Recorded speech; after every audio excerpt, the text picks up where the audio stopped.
This is part 2, breaking down the book Flipping for Dummies. If you haven't already, go watch part 1 so that way you're up to speed.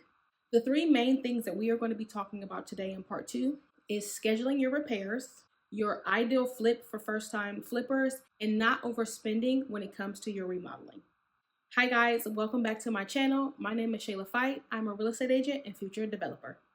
When it comes time to schedule your repairs, when you know you are about to close on your investment property, get your repairs scheduled. You either want to start the renovations the day you close or literally the next day. You want to be very prepared with your general contractor, have a full conversation of what is expected. They should be walking the property with you when you decide to be able to purchase that property. You want to schedule your construction to start as soon as you close, so then that way you're not waiting around and wasting any time. As soon as you close, you can attack exactly what needs to be taken care of when it comes to your investment.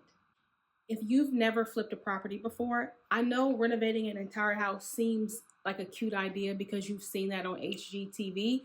We are not HGTV.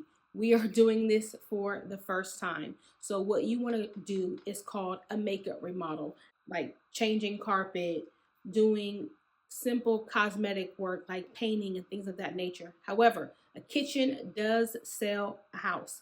So if you can do little things to spruce up a kitchen without doing a total remodel, that would be ideal. You need to look at it as, how can I put a little bit of lipstick here? How can I put a little eyeshadow here? How can I put a little bit of mascara here?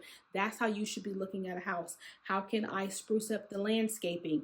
Try not to have your first property be a full remodel. If you have the money and the means to do so, baby, have at it. However, using your baby steps to do your first property and do little cosmetic work would be ideal for you. I would not suggest doing a full remodel, but if you want to take that burden on, do it. If you have the means, do it.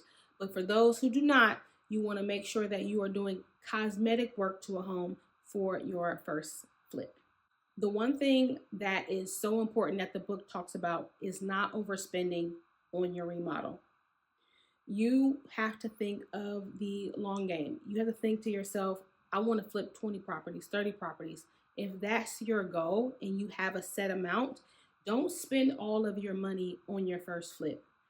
Use this money, set aside your budget, use this little bit of money that you have for this project, because you have to think long term about, if I spend this money and this money and this money on my future projects, that will take you a lot further than putting all of your eggs in one basket. You don't want to do that. You want to make sure that you're taking your time to be able to spread out your funds, to be able to do many flips and not just one flip.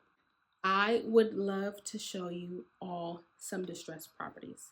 If you want to go out with me, I want you to put field trip in the chat, so then that way we can all go out together and look at some distressed properties, because some people might not have a real idea of what a distressed property is. We might not be on the same page, and I want us all to be on the same page. So put field trip in the chat and we're going to go out on a field trip and look at distressed properties. Thank you all for watching my video. Please make sure that you like, subscribe, and share. I'll see you in the next one. Have a great day.